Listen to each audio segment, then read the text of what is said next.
If you want to enhance your grappling athleticism so you can feel and perform your best every time you step in the gym and on the mat, you got to make sure you're following the right nutrition plan. If you love to lift heavy and roll hard, you're going to want to tune into this entire podcast because I break down the best nutrition hacks to optimize your performance as a grappling athlete. I cover everything from the common mistakes to avoid with your diet, how to structure your pre, intra, and post-workout nutrition for faster recovery and more energy to train hard, as well as some other ways you can model your nutritional protocol to get the most out of your body as an athlete.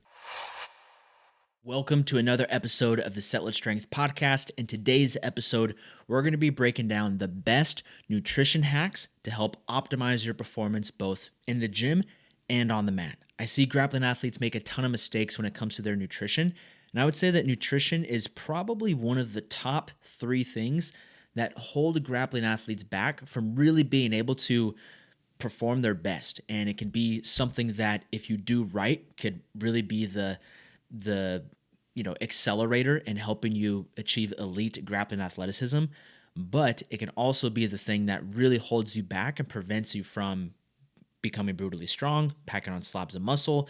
It could really mess with your conditioning, and it can really mess with your overall recovery. So what we're going to talk about today are some common mistakes that grappling athletes make with their nutrition, different things that you should be focusing on if you really want to optimize your nutrition for performance, as well as different things that you can do with your pre-workout, pre-jiu-jitsu, intra-workout, post-workout, or post-jiu-jitsu nutrition.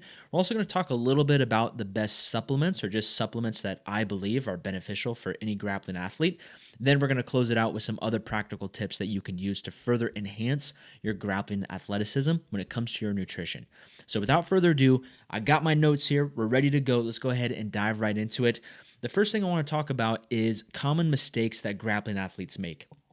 I've been grappling for a really long time. I've been coaching for a decent amount of time, and I can thankfully say that I think now grapplers, especially in jiu-jitsu, are starting to really come around to at least be able to recognize that optimizing their nutrition is really important. I would say when I first started jiu-jitsu, nutrition wasn't really talked about that much, and if it was only talked about in the context of cutting weight. Nowadays, I think people are starting to recognize nutrition is way more important than just cutting weight, and it is way more important than just trying to, not be hungry when you're training at jiu-jitsu. However, I would say that the jiu-jitsu community still has a long ways to go when it comes to really adopting the importance of, optimizing your nutrition, not just for health, but really optimizing it for performance as well.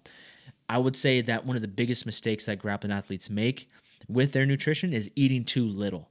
I talk with a lot of grappling athletes, and anytime I'm talking with a grappling athlete and I start working with them as their coach, one of the first things that I have them do is I tell them, hey, we're brand new to working together. I'm not going to make any changes to your nutrition right now. I just want to see what you're eating on a daily basis. So every day for the next 2 weeks, whatever you eat, just take a picture of it, text it to me.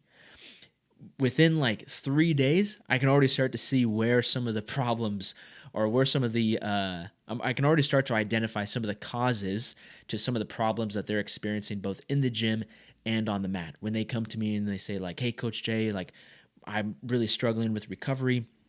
I don't know what's going on, but my energy at jiu-jitsu is always super low. I'm lifting all the time, but I'm not getting stronger. I'm trying to pack on slabs of muscle, but I've been stuck at the same body weight for a year now. Or they're trying to get shredded. They're trying to burn body fat, and they're just look, man, I think I'm in a calorie deficit, but I don't know what's going on. I'm just not seeing progress. Usually within about 3 or 4 days of them texting me everything that they're eating just in a picture, I can start to see where some of those problems may be originating from. And a lot of times I find that grappling athletes just eat too little. They're not eating enough. The thing is, if you're going to be lifting heavy and rolling hard, you got to make sure that your body has plenty of fuel to fuel and energize those training sessions, both in the gym and on the mat. Plus, you also want to make sure that you're eating enough just to make sure that you're getting in the proper nutrients that are going to be required for recovery. When you're eating, I think a lot of times grappling athletes make the mistake of thinking that What they eat is only going to fuel and provide them energy for the actual workout or for the actual grappling session. But the food that you eat also provides you the energy that your body needs to go through all the different recovery processes to recover from those training sessions, as well as, a lot of the nutrients that we need for recovery get into our body through the form of nutrition. Now, the other mistake that I see grappling athletes make is that they eat like a dingus, or grapplers. A grappler will eat like a dingus. I think the plural version of dingus is dingai. Anyway, doesn't really matter. I will say that I really saw this happen a lot when I was coaching high school wrestling. I wrestled for a number of years and then took a little bit of a break, went back as a strength and conditioning coach for a few years. Then I coached as an actual wrestling skills coach for a number of years. And that really opened my eyes to what eating like a dingus was all about. And I don't blame them. Like, they're high schoolers. Like, they'd honestly could care less about nutrition most of the time. But I will say this, in wrestling, I noticed that nutrition, the way nutrition was talked about most of the time, was just in the context of cutting weight. And I would say that in some pockets of jiu-jitsu, they also kind of have this problem where they only talk about nutrition in the context of cutting weight, where it's not about performance. It's about, okay, how can I weigh as little as possible, get down to the next lowest weight class so I can be the biggest guy, which is kind of hilarious. If I weighed 170 pounds this morning, if I compete in the 170 pound weight class, when I weigh in, everyone weighs 170 pounds. No one is bigger than the other. Yeah, someone may be taller or someone may be larger in size, but it's not like especially if you are doing wrestling where you only have 2-hour weigh-ins, it's not like you're rehydrating to the point where you truly are a 185-pound athlete that kind of skirted his way in to the 170-pound bracket. Oftentimes, if you're cutting weight, it's just another negative variable that you have to deal with. Cutting weight has huge negative implications on your overall athletic performance, and it's just another stressor that you have to deal with. I'm kind of getting on a rant here about weight cutting, which I should probably just save for another episode. But all that being said, if your focus as a grappling athlete with your nutrition is only to eat in a way that helps you be in the lowest weight class, you're not going to be able to perform your best. On the other end of the spectrum, if you're only eating for health purposes, you're also probably going to be missing some aspects of performance. That's another mistake that I see grappling athletes make, where they take a look at some of these diets or they take a look at some of these nutrition influencers that are all based around health, and they think that that is going to be the best thing to help them perform their best. Now, I'm not going to talk about specific diets in the sense of like, oh, you should do a keto diet, you should do a carnivore diet, or the Mediterranean diet, whatever fad diet you want to put in there. But I will say this, when you see these influencers on Instagram, or you see these influencers that are talking about nutrition, they're talking about a lot of health-based nutritional protocols. Some of those can be beneficial in helping improve your overall athletic performance, but there is a difference between just eating for health and longevity and eating for performance. And kind of to go back to the first mistake that I mentioned, where I see a lot of grapplers not eating enough, that kind of ties into that. They're oftentimes eating for health, which is great. I'm all about being as healthy as possible. However, you also got to make sure you're eating enough of the good foods to make sure that you have plenty of fuel for those training sessions. And then when it comes to eating like a dingus, to get back to my point earlier about the high school wrestlers, I would I'd coach a practice, and then at the end of practice, I'd, have everyone circle around and be like, okay, I'm going to tell you guys about nutrition, 3 easy nutrition steps that you guys can follow to help, feel and perform your best as wrestlers. Eat what has a mom or comes from the ground, just nutrient dense whole food sources. Get 1 gram of protein per pound of body weight. And then the third one was, if it comes in a box, bag, or can and has more than 3 ingredients, you should probably try to find something else to eat. And sure enough, every single time I would bring this up, there'd always be one guy that raises his hand and be like, hey coach, is soda okay? Can I still drink soda? And it's like, dog, what are we talking about? I mean, you're going to do what you're going to do, but I don't think soda is going to be the best fuel source for optimized peak performance. I heard one time Dr. Andy Galpin, he said in a podcast, he's a professor at Cal State Fullerton, and he said when his students would ask him questions like that, he just wouldn't even answer. He would just stare at them and not say anything. And so sometimes, in that example, they'd say, "Hey, you know, Dr. Galpin, is soda going to be a good fuel? Be good, a good fluid for my sports performance?" And he would just stare at him. And then they'd say, like, I was kind of thinking, maybe I should like also look into something like water. What do you think? And he would just stare at him. And then like a couple awkward seconds would go by and they'd say, "Yeah, I should probably just drink water and electrolytes, huh?" So I always thought that was funny. And I wish I had heard about that when I was coaching wrestling, because I'm sure that I probably would have been able to implement that in some of the conversations I had with these wrestlers. The other thing that I would say, that the other mistake I would say that grappling athletes make, is that they eat like someone they're not. And this can be kind of tough sometimes because there's a lot of great nutrition information out there, especially when it comes to performance focused nutrition. However, the type of nutrition protocols that a bodybuilder or a power lifter uses may not be the best form of nutrition protocol that a grappling athlete should use. The same type of nutrition protocol that a marathon runner or an ultra marathon runner would use may not be the best nutrition protocol for a grappling athlete.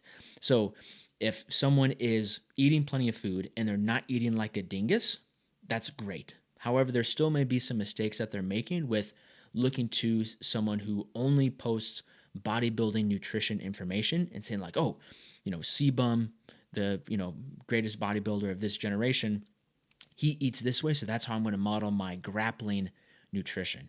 And sure, there may be some crossover, but remember, C-Bum is eating to win Mr. Olympia. I mean, I guess he's retired now, but when he was competing, he was eating to win Mr. Olympia. When you look at other athletes like Larry Wheels or Brian Shaw, these super big, strong lifters, they're eating to perform better in strongman, powerlifting, whatever their sport is. So the other mistake that I caution you against is, don't be eating like someone you're not. Try to eat specifically for grappling athletes. I see grapplers make this mistake in training as well, where they train like their favorite bodybuilder or they train like their favorite powerlifter. And those training programs and those training methods are fantastic, but they're fantastic only for bodybuilding and powerlifting. They're not going to be fantastic for grappling. So we really got to make sure that we bring that specificity, not just into how we're training in the gym, but also how we're fueling our body for the work that we do in the gym and that we do on the mat. The next thing that I would say, or like the last mistake that I see a lot of grappling athletes make, is that they'll eat only for performance and not necessarily for recovery, or they'll eat in a way that's only to fuel their training and not make sure they're following it up with, getting in the proper nutrients that are required for recovery. And we'll talk about that in a little bit when we break down some of the macronutrients and some of the post-training nutrition tips that I have for you guys. But speaking of macronutrients, there are three main macronutrients that we want to pay attention to. That's your protein, your carbohydrates, and your fat. Now, this is really how most aspects of food and nutrition are broken up. You can look at like a food label on the back of anything, and you're very quickly going to be able to highlight like, okay, it has this many grams of carbohydrates, this many grams of fat, this many grams of protein, and then those macronutrients also contribute to the overall caloric density or the overall caloric quantity of that food. So if you get a box of whatever and it says, oh, this has 20 grams of carbs, 6 grams of fat, 9 grams of protein, all of those macronutrients contribute to the total calories of that food source. So the first macronutrient that we're going to talk about is protein. Protein is hands down the most important macronutrient. And you can survive and live without carbohydrates. If you don't have any fat, that's going to be a big problem. If you don't have any protein, that's going to be an even bigger problem, especially when it comes to performance, because protein, um, oftentimes people talk about how protein is like the building blocks of muscle. If you took seventh grade or eighth grade biology, you probably heard that right after the lecture where they told you that the mitochondria is the powerhouse of the cell. But for the most part, to keep things simple, that is pretty true. Like protein really is the driver of a lot of recovery. And if you don't have enough protein, it's going to be really difficult for your body to recover from the training that you do both in the gym and the training that you do on the mat. Now, there's a lot of stuff that goes into how much protein you should be eating, and you can kind of like make some adjustments to how much protein you're consuming depending on what your training goals are. But just as a general blanket statement that I think would apply for just about everybody, what I would suggest is just try to consume 1 gram of protein per pound of body weight.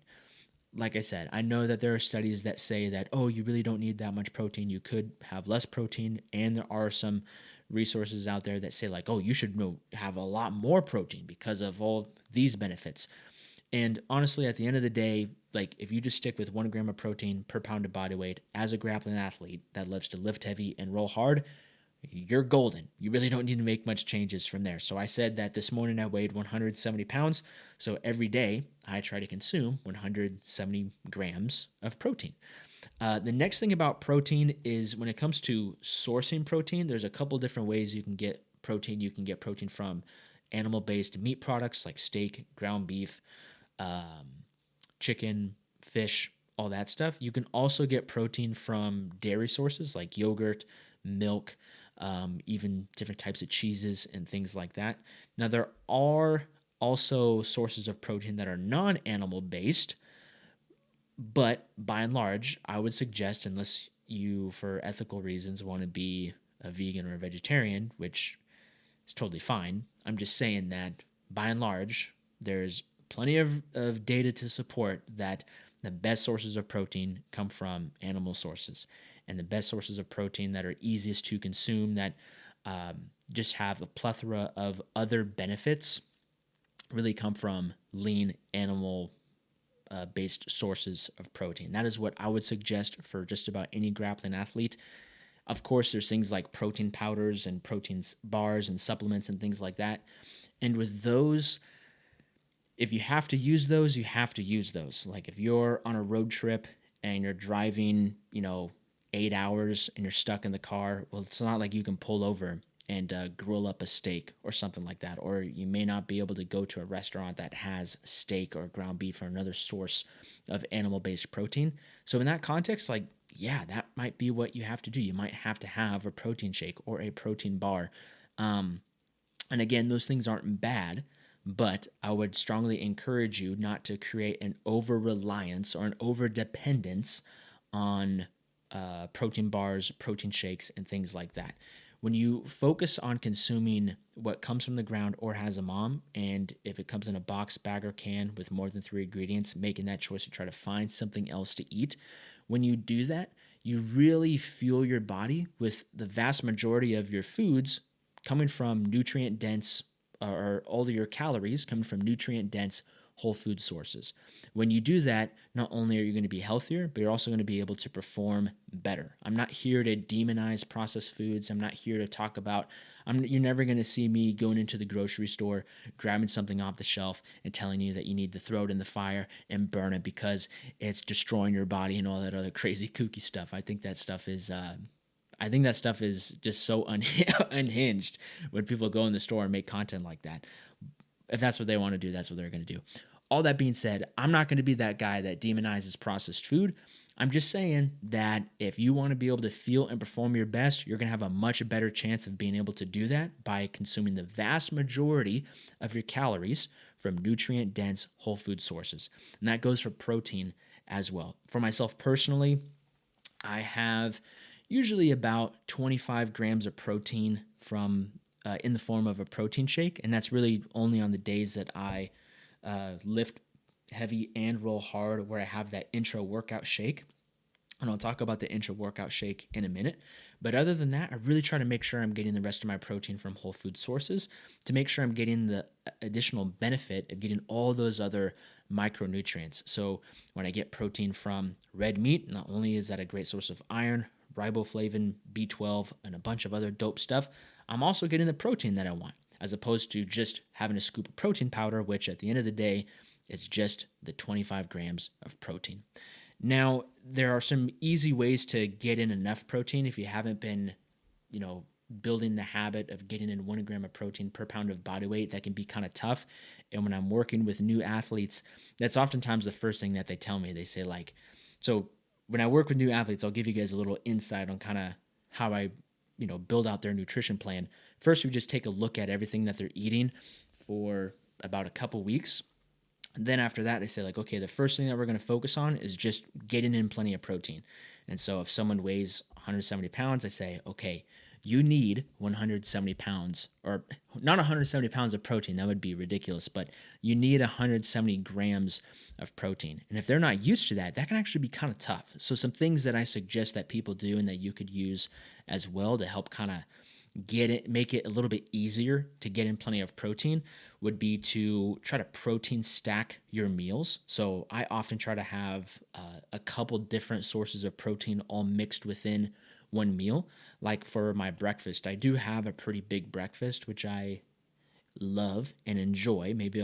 I gave the recipe on my Strength Matrix training app, but maybe I'll make a podcast episode about that. But for my breakfast, I have eggs, ground beef, mix a little bit of chicken stock in that scramble with some potatoes and eggs and white rice and all that stuff. But then I also have Greek yogurt mixed in there as well. And if I have another shot of espresso, I usually have some milk with that as well. So when it comes to the sources of protein, all mixed within that one meal, we got eggs, we got ground beef, we got chicken stock, we got yogurt, we got milk. That's 5 sources of protein all within that one meal. So some easy ways that you can kind of make it, much more convenient to hit that protein mark and get in plenty of protein is just try to add more sources of protein into that same meal. When I have lunch throughout the day, I'll have my chicken and rice, so that's one source of protein.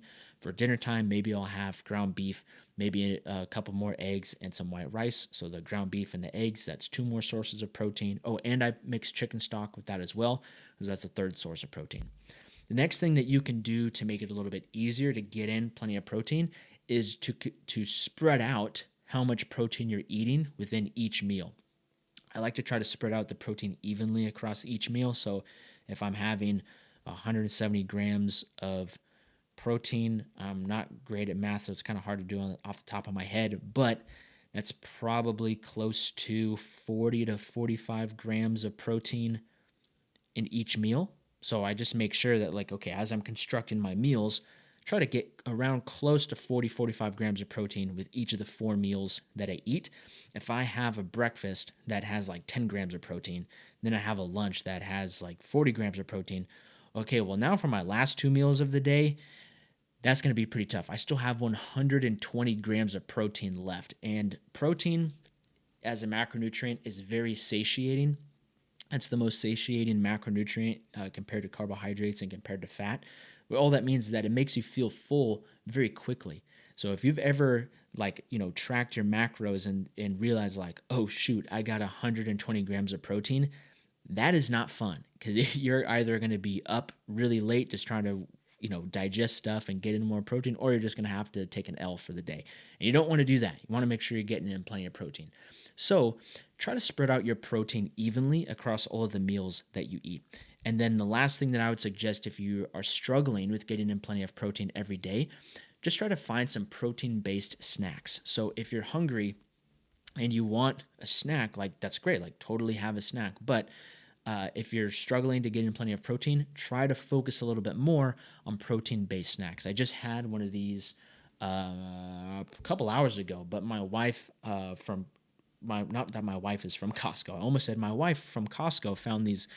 My wife is not from Costco. She does love Costco, but my wife was at Costco and she found these beef jerky steak bites. It's cut up flank steak. It's so freaking good. They're like little cubed pieces of dried steak. They're delicious. Anyway, one bag of those I think has like 14 or 20 grams of protein, which is pretty good for like the small serving size that it is. So, all that being said, if you are struggling to get in plenty of protein throughout the day, try to, have some protein based snacks that can help you get there. Hard boiled eggs, ground beef is great. Even like a cheese stick, that can also be a great source of protein.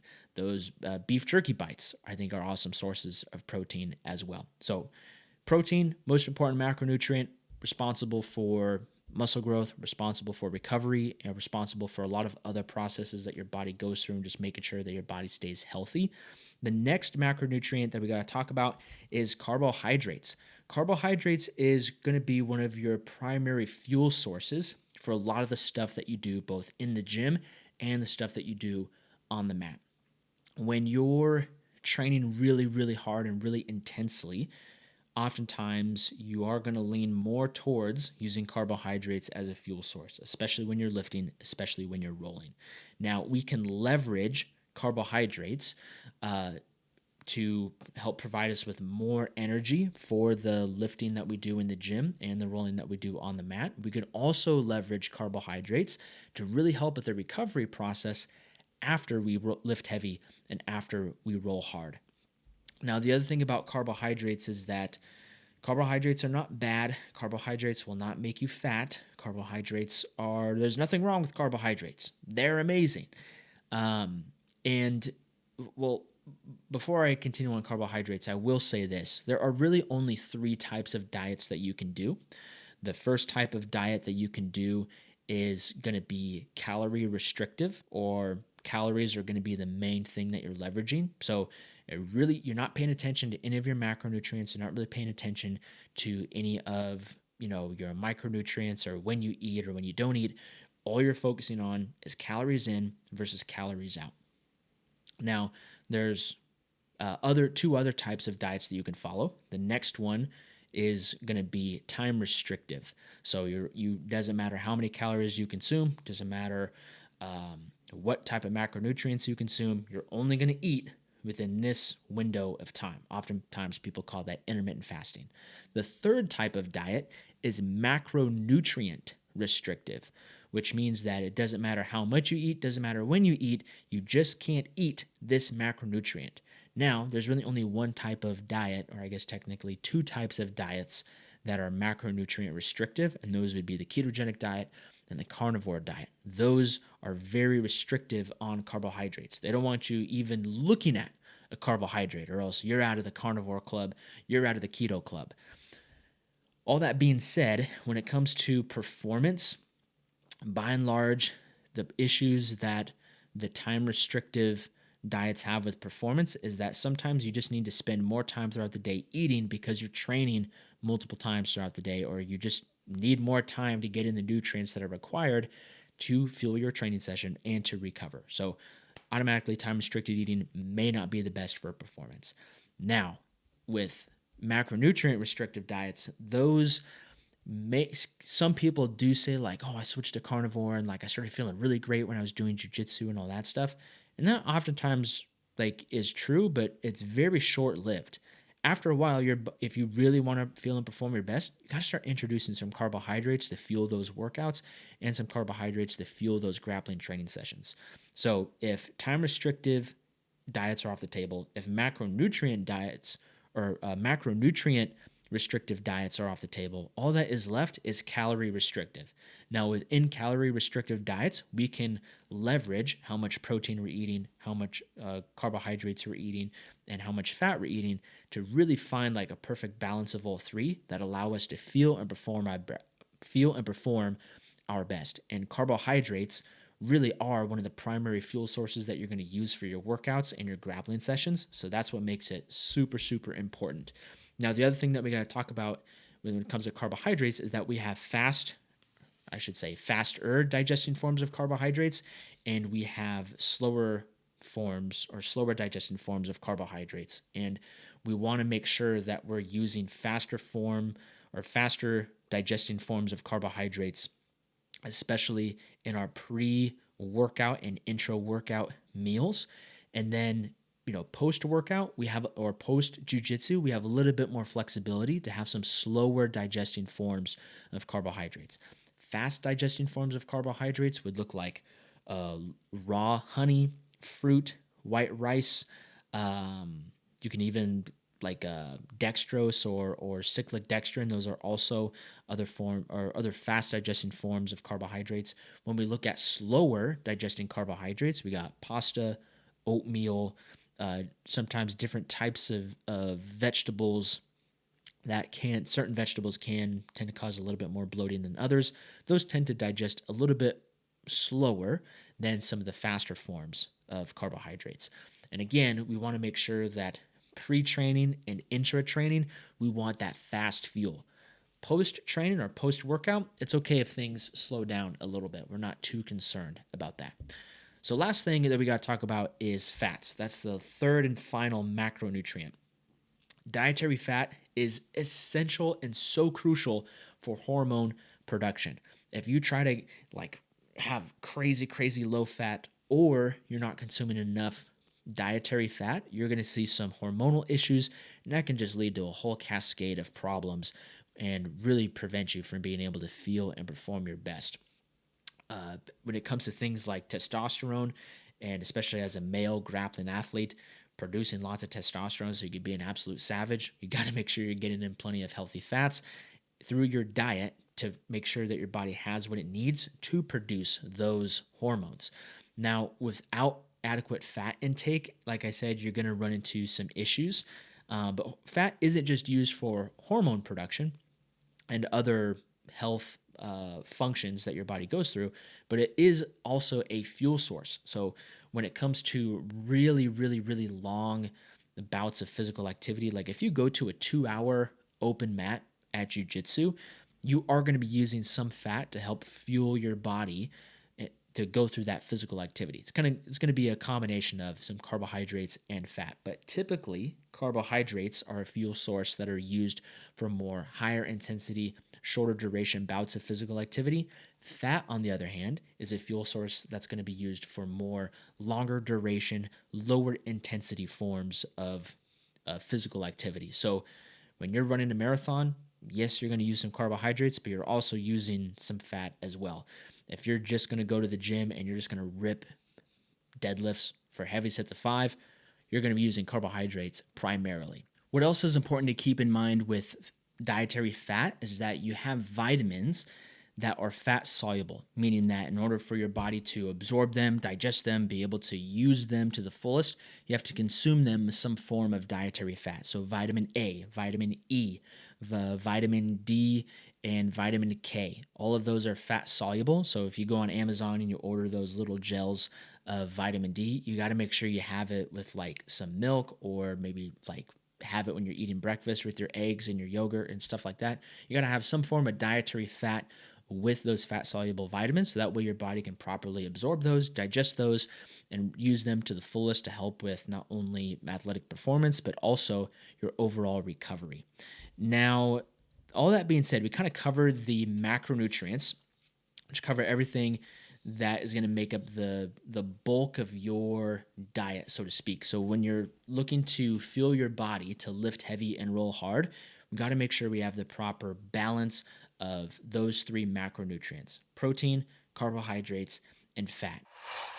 Hey, real quick, I wanted to pause the podcast and tell you about the Strength Matrix training app and our free training program called Grappler Accelerator. This is a complete training program that covers all of your needs to help you get started on becoming the best grappling athlete that you can be. Everything from a full strength and conditioning training program, a simple and clean diet guide, recovery protocols, a super sleep toolkit, and a bunch of other dope stuff to help you lift heavy and roll hard. There's already over 1,000 grapplers that have downloaded this training program and gotten started on enhancing their grappling athleticism, and you can be the next. To download this training program today, just go to thestrengthmatrix.com/grappler or click the link in the description below. Now, back to the podcast. The other thing that's important to recognize is that nutrient timing is also going to be very important. I would say that some of the mistakes I've made in my own nutrition, especially when I was wrestling, was I was not paying that much attention to my overall macronutrient intake. I would say that I consumed plenty of protein when I was wrestling in high school.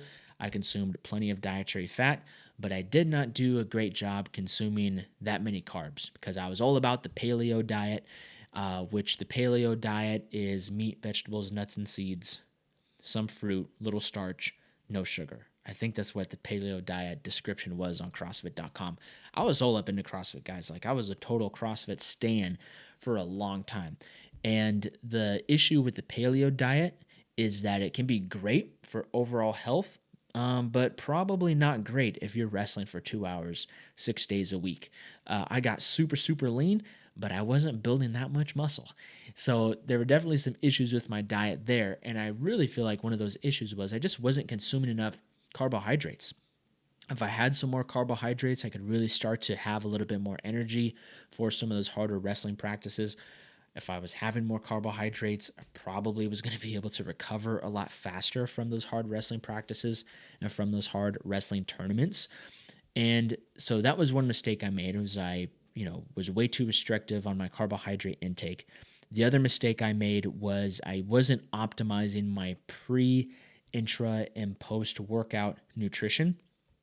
And this is something that can be another game changer for grappling athletes that want to take their athleticism to the next level.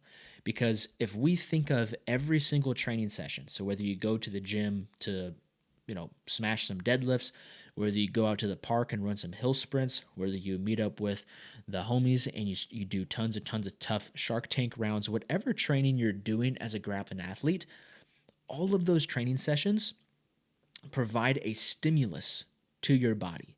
That stimulus signals to your body, okay, these are the things that we need to change so that way we can be better prepared to handle this stimulus next time. That's called adaptation.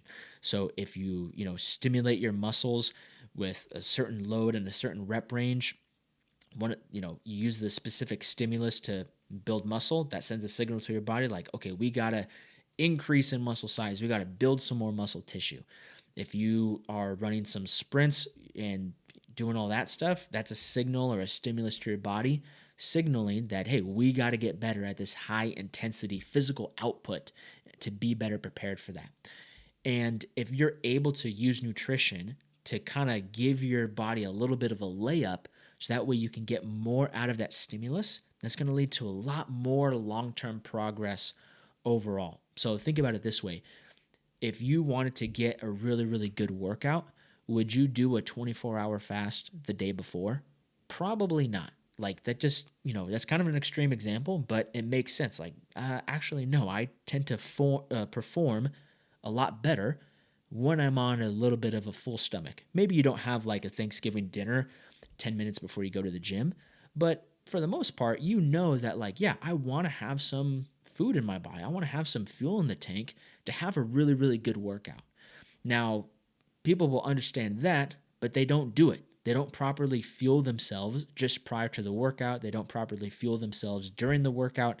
And oftentimes they don't fuel themselves after the workout to get the most out of that training stimulus. And that's really what can be holding them back. So what we're going to go over next is pre-workout nutrition, intra-workout nutrition, and post-workout nutrition. We can almost just call it pre-training, intra-training, or post-training, because working out and jiu-jitsu, those are both just two types of training sessions, but you can kind of fuel for them in a similar way. So when it comes to pre-training nutrition, what we want to focus on is easily digestible carbohydrates, water, and electrolytes. So this is going to help provide your body with the fuel to train intensely and help you get more out of each workout. And if you're lifting heavy and rolling hard in the same day, it's going to help you not completely deplete yourself to the point where you don't have much energy left for jiu-jitsu. One mistake I made, I feel like this podcast could also be called all of Coach Jay's mistakes, but one mistake I used to make when I was training over the summers, when I was in college, I would fast. I would go to I'd lift, I'd go to jiu-jitsu, and like at the 6:30 a.m. class, and then I'd go have a coffee and like one protein shake, and then I'd go do another jiu-jitsu class at 11. I don't know what I was thinking, but I was so smoked By the time I got to that 11 a.m. jiu-jitsu session, I had no energy left. So that training session was kind of a wash. I wasn't really getting much out of it because I was so depleted. Now looking back, and this is currently what I do, I always make sure I have some form of pre-training meal, whether I'm going to the gym, whether I'm going to jiu-jitsu, because I really want to get the most out of that training session. And what I focus on is easily digestible carbohydrates. Sometimes I'll put a moderate amount of protein in there. Typically, I have very low fat because fat does cause meals to digest a little bit slower. And so I don't want to have that pre-training meal take any longer to digest than it has to. And I'm also kind of limiting how much fiber I'm consuming in that pre-training meal as well, because a lot of fiber can also slow down digestion. So as I get closer to the start of the training session, it's fast digesting carbohydrates, a little bit of protein, water, electrolytes. That's really what I'm focusing on. And then the other stuff I try to keep to a minimum. Now, when it comes to like an actual recipe or a ratio that you can follow, this is the one that I use for myself and the one that I suggest for most of my grappling athletes. So a pre-workout meal ratio or a pre-training meal ratio that you can follow is, when it comes to carbohydrates, include about 25% of your daily carbohydrate intake. For protein, consume about 0.25 grams per 1 pound of body weight. So pretty much you're getting 25% of your protein intake in this pre-training meal. Then when it comes to fat, anywhere between 0 grams of fat up to about 20 grams of fat. Again, if you're farther out from your training session, you can stand to have a little bit more fat because you have a little bit more time to digest. If you're, eating this meal 30, 45 minutes before you go to jiu-jitsu, you really want to have as little fat as possible. So again, carbohydrates, about 25% of your daily intake. Protein, also about 25% of your daily intake. Fat is going to be at a minimum. Now, some other nutrients and supplements that you can throw in there would be electrolytes. The 3 main electrolytes that I like to focus on are sodium, potassium, and magnesium. Electrolytes are different minerals that really help your body with regulating blood pressure, improving muscle function, and they drastically decrease the likelihood of you cramping up during training. If you've ever tried to slap on a triangle on somebody and then you had to let it go because your hamstring cramped up, that's the worst. And that's happened to me a lot over the years. And when it comes to hydration, electrolytes, I would say, are equally as important as water. Water, when it comes to being hydrated, it's not just about drinking tons of water. You have to make sure you're drinking plenty of water and maintaining a proper electrolyte balance, so that way you don't run into those common dehydration issues where you're feeling tons of fatigue, you're getting a bunch of muscle cramps, brain fog, all of that bad stuff. When it comes to caffeine, that can also be something you could use in your pre-training meal, but I would not suggest consuming caffeine within 12 hours of going to bed. For myself personally, with caffeine, I have a double shot of espresso before I go to the gym in the morning, but I train at jiu-jitsu at a couple different times throughout the week, and really for any of the midday or evening sessions, I don't even bother having caffeine prior to those training sessions because that would be within that 12-hour window before bedtime. Caffeine does have a huge negative impact on your sleep. And so one thing that you can do to improve your sleep quality, which can further help improve your recovery, is just trying to not consume as much caffeine that close to bedtime. Now, an example pre-workout meal that I would use for myself would be again, 25 grams or 25% of my daily carbohydrate intake, usually in the form of a combination of honey and white rice. I just, 2 tablespoons of honey, and then I heat up some white rice, throw a little bit of salt on there. That is a fantastic pre-training meal for me personally. And then also I have the double shot of espresso in there for the caffeine intake. And I also make sure that I put in my water, just one of those electrolyte tablets. I think it's called Noon Sport tablets. They just dissolve in your water. That is my typical pre-training meal. And I would go as far to say that espresso and honey, that is the official pre-training meal of the Lift Heavy, Roll Hard Grappling Club. I'm kind of feeling myself a little bit too much right now, so we'll no more messing around for this podcast. But If you're part of the Lift Heavy Roll Hard Grappling Club, if you're listening to the Settlage Strength podcast, you already know, if you're a listener of this podcast, you're in the Lift Heavy Roll Hard Grappling Club. And our official team pre-workout is espresso and honey. And you can also throw some white rice. You can also throw some water and electrolytes in there. But the two essentials are going to be espresso and honey. And that pretty much covers everything for pre-training nutrition. Fast digesting carbs, a little bit of protein, minimal fat, water, electrolytes, boom, you're all set to lift heavy, roll hard, crush that training session. Now, we also got to talk about intra workout nutrition. Intra workout nutrition isn't for everybody, and it's not for every scenario because you don't always necessarily have to be sipping on an intra workout shake during your workouts. I would say that intra workout nutrition is really only for those athletes who are doing workouts that are like 75 to 90 minutes or longer in length, and or athletes who are lifting heavy and rolling hard in the same day. The purpose of your intra workout or intra training nutrition is to not only kind of give your body some fast digesting forms of fuel, usually in the form of carbohydrates, water, and electrolytes, so that way you can have a little bit more energy to finish out that training session strong. And it can also be used to help you get a little bit of a head start on that recovery process. So a good example would be a couple days ago, I did a max effort lower, dynamic effort upper workout. And I also did some gi training later that day. That workout that I did was about 90 minutes. So I had an intra workout shake that I just brought with me to the gym. And about halfway through my workout, I started sipping on that. I was able to have plenty of energy, not crash in the middle or the end of my workout. I could really push myself all the way through that full 90 minutes. And I was still kind of sipping on it as I was driving home, which further helped kind of let me get a head start on replenishing some of those fuel sources, kickstarting that recovery process. So that way I felt a little bit better and a little bit more refreshed by the time I went to jiu-jitsu a few hours later. So like I said, intra-workout nutrition really focuses on easily digestible carbohydrates, electrolytes, water, and sometimes you can mix in some other supplements in there as well. It helps provide your body with some additional fuel to kind of maintain energy levels, maintain intensity and output through to the end of the training session. And when it comes to a simple intra workout shake that you could use, really what I do is just water, a little bit of whey protein, and some highly branched cyclic dextrin. I'll also throw in some stuff like creatine in there as well, but I'll talk about creatine a little bit later.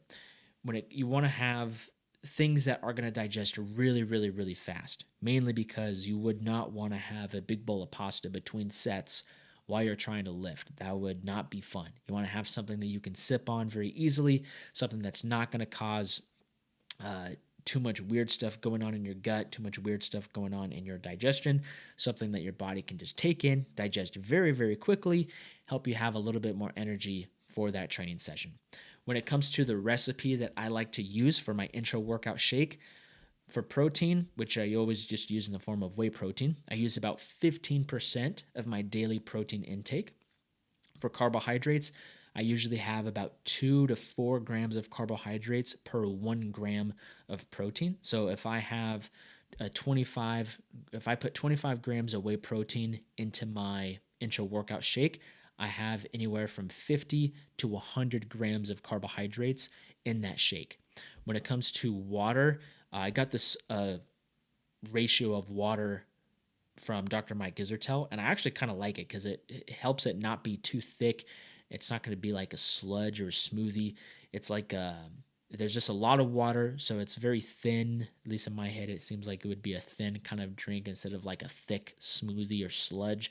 It's really easy to sip on, and that ratio of water is 100 milliliters for every 8 grams of powder that you're putting into your intra workout shake. So for example, I weigh 170 pounds. I put about 25 grams of protein in my shake, 50 grams of carbs, and 937 milliliters of water. That is the intra workout shake that I use. Now, when it comes to the different forms of carbohydrates that we could use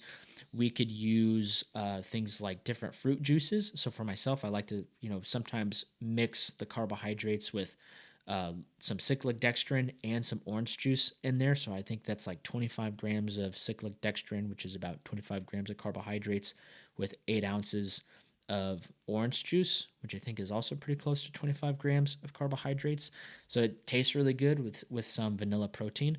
But using a carb powder like dextrose or highly branched cyclic dextrin can just be something that's really powdery, that's just pure carbohydrates. You mix it in that shake with your water and your whey protein. Super, super easy to digest. There are some other carb powders that take a lot slower to digest. So if you are going to venture into this route where you are going to use an intra workout shake, you just got to make sure you're finding the forms of carbohydrates that are fastest digesting. And for me and most of the athletes that I coach, we've had a lot of great success using highly branched cyclic dextrin as our main source of intra-workout carbohydrates. Now, when it comes to post-workout nutrition, we're kind of repeating what we did with our pre-workout nutrition. So easily digestible carbohydrates, easily digestible forms of protein, replenishing and rehydrating with water, electrolytes, and we do have a little bit more room to have some fat. Again, if you're doing multiple training sessions throughout the day, that post-workout meal, you want to have less fat if you're going to be training again very soon. If you have another training session like 5-6 hours later, you can have a little bit more fat in that post-training meal. So for myself, I lift in the morning, and then about 5, sometimes 6 hours later, I go to jujitsu. So in that 5 to 6 hour gap, that's a lot of time to be digesting my breakfast. So for me, I have a little bit more fat in that post-workout meal. When it comes to the recipe for a post-workout meal that I use for myself and the athletes that I coach, again, we have about 25% of our daily carbohydrate intake in that post-workout meal. And then when it comes to protein, we have about 25% of our daily protein intake in that post-workout meal. And then fat, that varies on how much time you have between the time you're eating the meal and the time that you go train later on in the day. If you're only doing one training session for the day, like you're just going to lift or you're just going to go to jujitsu, you can really, the total fat content in that post-workout meal doesn't really matter as much. It just matters a lot more if you're going to lift heavy and then in the same day you're also going to roll hard. So an example post-workout meal for myself would be whole eggs, which is a fantastic source of not only great dietary fat and protein. Also mix in ground beef, so another source of protein, a little bit of fat in there too. I try to get really lean ground beef, so that way I can get as much protein out of that as possible. So eggs, ground beef, 1 cup of white rice, so fast digesting carbohydrates. I have a baked potato as part of my breakfast as well, usually about 3 to 5 ounces. Main reason being is because part of that post-workout meal is to help replenish protein, carbohydrates, as well as water and electrolytes. Potatoes are a fantastic source of potassium. People often talk about how bananas are like this amazing source of potassium, and bananas do have potassium in there, but a potatoes, cook them, mash them, stick them in a stew, potatoes are the goat of potassium, I would say, outside of like a potassium supplement. But I throw a potato in that scramble with the eggs and the white rice and the ground beef to make sure that I'm further helping replenish potassium as an electrolyte. Next, I also drop in a handful of spinach. I shouldn't say I always drop in a handful of spinach because I oftentimes forget.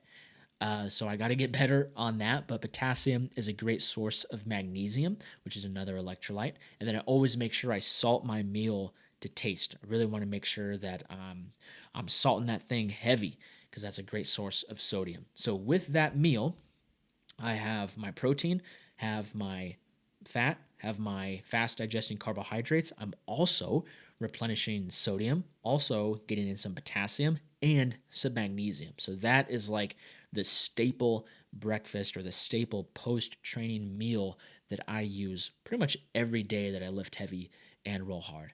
And then also kind of mixed in there, I also throw in some fat-free Greek yogurt, which is just another great source of protein, some other probiotics and enzymes that can help with digestion. There's some calcium in there as well, which is also good for your overall health. And so that kind of covers the pre, intra, and post training meals. Now, if you're doing a double session, so you're lifting heavy and rolling hard in the same day, your pre-jiu-jitsu meal is pretty much a repeat of what you did for your pre-lifting meal. So the main purpose of your pre-jiu-jitsu meal is to provide your body with some fast digesting forms of carbohydrates. Maybe you can have a little bit of protein in there because, if you're doing jiu-jitsu later in the day, you've already had plenty of protein. So you don't have to have protein before that pre-jiu-jitsu meal if you already got plenty of protein in your pre-workout, your intra-workout, and your post-workout meal. And then also pre-jiu-jitsu, you want to make sure that you're getting in plenty of water and electrolytes. So you already know the Lift Heavy Roll Hard Grappling Club, our official pre-jiu-jitsu meal is espresso and honey. Again, if you're training late at night or in the afternoon, you probably don't want to have the espresso, but maybe you can do like a decaf shot of espresso, which brings me to like another tangent, I would say. I am still struggling to find a decaf espresso that actually tastes amazing. There's a lot of great coffee roasters out there, and I'm a huge coffee nerd, and I've tried a lot of them. Can't say I've tried them all, but I've tried a lot of them, and I'm still looking for a decaf espresso that is just like out of this world, because I wish I could drink 4 or 5 shots of espresso every single day because I just love it. But I can't because I would just be bouncing off the walls and completely unhinged, and that would not be good. So if anybody out there has some good recommendations on some delicious third wave specialty coffee roasters that do decaf, drop them in the comments below because I'm down to try some. Anyway, all that being said, your pre-jiu-jitsu meal, again, fast digesting carbohydrates, a little bit of protein if you need to, but you probably don't if this jiu-jitsu session is your second session of the day. You've probably gotten plenty of protein already through your pre-workout, intra-workout, post-workout meal. You also want to make sure you're getting in plenty of water, plenty of electrolytes. So for myself, here's an example of a pre-jiu-jitsu snack, usually a banana and some honey. Usually I drop in some noon tablets in there as well to help with the electrolytes, and then make sure I'm drinking plenty of water. Now, next thing we're going to cover is going over some supplements that are worth considering. And I got to give a little bit of a disclaimer on this because supplements, they're important and they can be a huge game changer for your overall grappling performance, but supplements are very individualistic. The supplements that I take are not always going to be the best supplements that you should be taking. Before you start any sort of extreme supplement regimen, and I'm not even talking about PEDs or anything like that. I'm just talking about like regular, legal, over-the-counter supplements. Before you start any supplement regimen, it's very important that you get your blood work done first. You order some lab panels, really get a look under the hood and see what you're truly deficient in, so that way you can supplement in a way that's specific to you and really going to help you optimize your health and your overall performance. If you just try to copy and paste your favorite influencer's supplement regimen, it may work for you, but chances are it's probably not because you are not them and they're not you. It's important that you get your blood work done, get a good look at what is actually going on, see what you're truly deficient in, and then replenish those deficiencies with the proper supplement routine. So that's a disclaimer. Get your lab work done. If you got questions about how to get your lab work done, drop them in the comments below. I'd be more than happy to help you out. That being said, there are a couple supplements that I would say just across the board are great for everybody. The first one is going to be creatine. Young, old, male, female, jacked, not jacked, tan, not tan, doesn't matter. Creatine is probably going to be something that I would suggest you start taking. It's going to help. I saw a post the other day about creatine where someone said creatine is the only supplement that makes everything better. Like the studies have shown that creatine helps with muscle growth, helps with strength, helps with cognitive function, like helps with your brain, helps with endurance, helps with other forms of conditioning and things like that. And I was like, you know what? That's kind of true. Like creatine is kind of the only supplement that has been studied enough to show that it can benefit all these different areas. If you're not taking creatine, it's a good idea to start taking some creatine.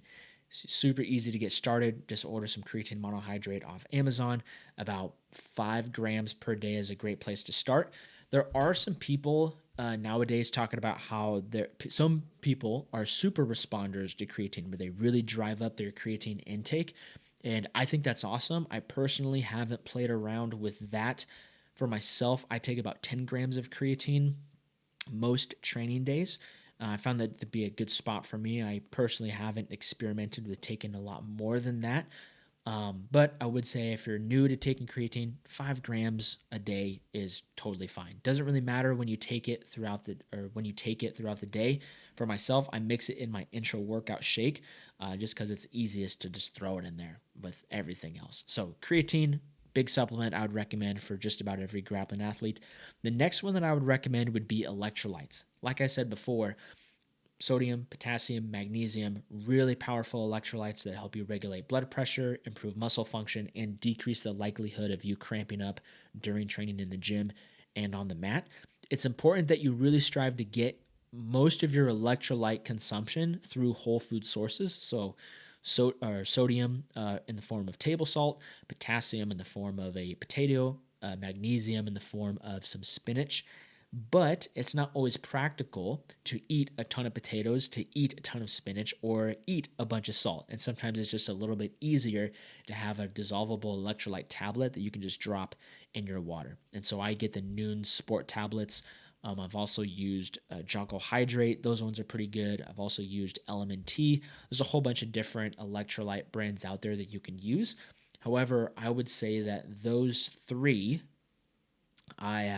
I think that those three have the best taste, and they really are packed out with electrolytes, which is good. Some of these electrolyte brands hardly put anything in there, and it's just a bunch of sugar and flavors, and it's like there's hardly any sodium in here, there's hardly any potassium, and they didn't even put magnesium in here. So all that being said, get whatever brand you want, but electrolytes are another supplement that I'd recommend for most grapplers. Now, the other thing I'd recommend would be whey protein, mainly because it's not always practical to fry up a steak. We got lives, we got busy. I'm a business owner. I'm busy podcasting, coaching athletes, running a business, so I don't always have time to cook. And it is really convenient sometimes just to be able to go like, hey, I got to split and run to this next meeting, or I got to dip out and go to this next training session. I'm just going to grab a scoop of protein, put it in a shaker cup, throw it in my backpack, head out the door. I'm solid. And that about covers it. I know we went over a bunch of different stuff in this episode. We talked about common mistakes grapplers make with their nutrition, talked about the 3 main macronutrients, protein, carbs, and fat, and how to leverage those so that way you can, really be able to feel and perform your best. We talk about pre-training, intra-training, post-training nutrition, talked about different supplements. Now, the last thing that I want to close with is just some simple strategies that you can use to determine how much protein, carbs, and fat you should be eating to kind of influence how you're modeling your nutrition for your different training goals. So, for the most part, protein, 1 gram of protein per pound of body weight is going to be the best place to just kind of hang around. If you're close to that, you're solid. You really don't need to do much else with your protein intake. Now, we also got to make sure that your fat intake is on point. You don't want to have too low of fat because that's going to mess things up with your hormone production. Other health things or other health issues can pop up from having extremely low fat. Also, you don't want to have too much fat because that can also cause some health issues as well. So a good range that I've found to be beneficial for myself and the athletes that I coach is 0.3 grams of fat per pound of body weight on the low end. I wouldn't go much lower than that.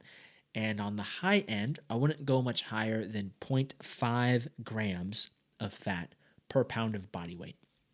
Anywhere within that range is a good place to be. So for myself, I'm kind of going through a little bit of a bulk right now. So my protein is about 1 gram of protein per pound of body weight. My fat intake kind of floats around 0.4 grams of fat per pound of body weight. And then that kind of brings us to carbohydrates. As a grappling athlete that loves to lift heavy and roll hard, carbohydrates are going to be the lever that you pull to drive up weight gain and build muscle. It's also going to be the lever that you pull to drive down drive fat loss and lower your body weight. And it's also going to be the biggest fuel source for all of the training sessions that we're doing. And so really when it comes to carbohydrates, I look at protein and fat first. I get whatever my, target caloric intake is for the day. There's a bunch of different calorie calculators out there that you can use to kind of find what your, maintenance calories are. I plug in my protein, plug in my fat, and then whatever's left over, that's what I use and fill with carbohydrates. We can go over maybe in a future episode how to calculate all of that, but we've went over a bunch of stuff already. Don't want to information overload on you guys, but that is really kind of the basics of nutrition for grappling athletes. Got to make sure that you're eating enough, not just to fuel the training sessions that you do in the gym or on the mat, but also providing your body with the nutrients required to help you recover. And if you need help, getting to a point where you're kickstarting your grappling athleticism, if you need help eating in a way that's going to fuel your performance, I want you to check out the Grappler Accelerator Training Program. It's completely free. It's brand new. It launched with my Strength Matrix training app. That training program, I think the last podcast I said there's over 1,000. I checked today. There's 1,100 and I think 20 something athletes that are going through that training program right now, and they're absolutely crushing it. There was one guy actually that posted in our community page. He said he used that training program to prep for his upcoming jiu-jitsu competition. He smoked 5 of his opponents, only lost twice, went 5-2 for the day. I think he took second at that tournament. He posted a video of him competing in the tournament too, and he was absolutely crushing it. All that being said, it's a free training program. Grappler Accelerator comes with a complete world-class strength and conditioning training program to help you kickstart your grappling athleticism, start to increase your strength, stimulate some muscle growth, and increase your conditioning. It also comes with a simple and clean diet guide that takes all of the principles that we talked about in this podcast, makes it a very clear-cut, simple diet that you can follow to further help improve your overall grappling performance. And then I also threw in some other dope stuff in there too. A daily mobility routine that you can follow, recovery protocols, a super sleep toolkit, and a bunch of other dope stuff. If you want to check that out, you can go to thestrengthmatrix.com/grappler, or you can just click the link in the description below. You can download that training program for free and get started. I've been having so much fun podcasting with you guys. The comments that you've been dropping and showing love have been amazing. If you love this podcast and have feedback for the podcast, put it in the comments below.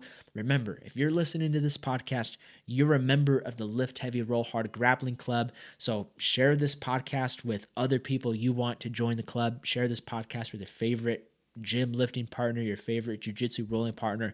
Let's make this a whole movement of grapplers who are lifting heavy and rolling hard. Thank you so much for listening. Lift heavy, roll hard. Catch y'all later. Peace.